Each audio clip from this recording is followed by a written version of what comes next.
iyadoo dhawaan madaxweynaha maamulka galmudug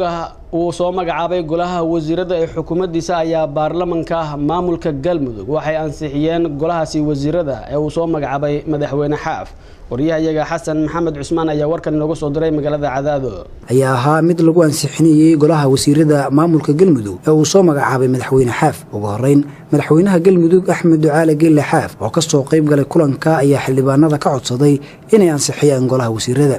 waxaan gartay inaan soo dhiso golo wasiiro oo ku salaysan kuwii hore wixii tagay iyo wixii dhintay iyo wixii maaragtay boos ka baneeyay inaan buuxiyo ayaan ku talagalay waxa kale ee aanan maantay wasiiro banka beega aanan samayn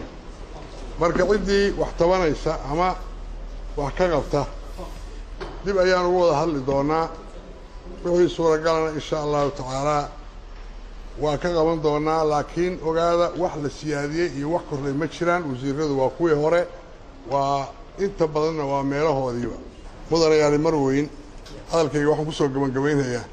waxaan idinka codsanayaa dawladda inaad ansixisaan shaqana aanu istaagno wassalaamu calaykum waraxmatullaahi wabarakaatuh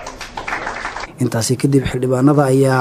qaab gacantaag ah ugu codeeyay golaha wasiirada 52 xildhibaan ayaana ogolaatay halka ay diideen 4 xildhibaan waxaana natiijada ku dhawaaqay gudoomiyaha baarlamaanka galmudug Cali Gacal Casir xildhibaan ayaa gacanta u taagtay oo ogolaatay sidaasayna xukuumadda ansax ku tahay kadib ku dhawaaqida natiijada ansixinta wasiirada ayaa loo gudbay dhaarinta xubnaha golaha wasiirada galmudug waxaana wasiirada dhaariyay gudoomiye ku-xigeenka labaad ee baarlamaanka galmudug Maxamed Axmed Maalin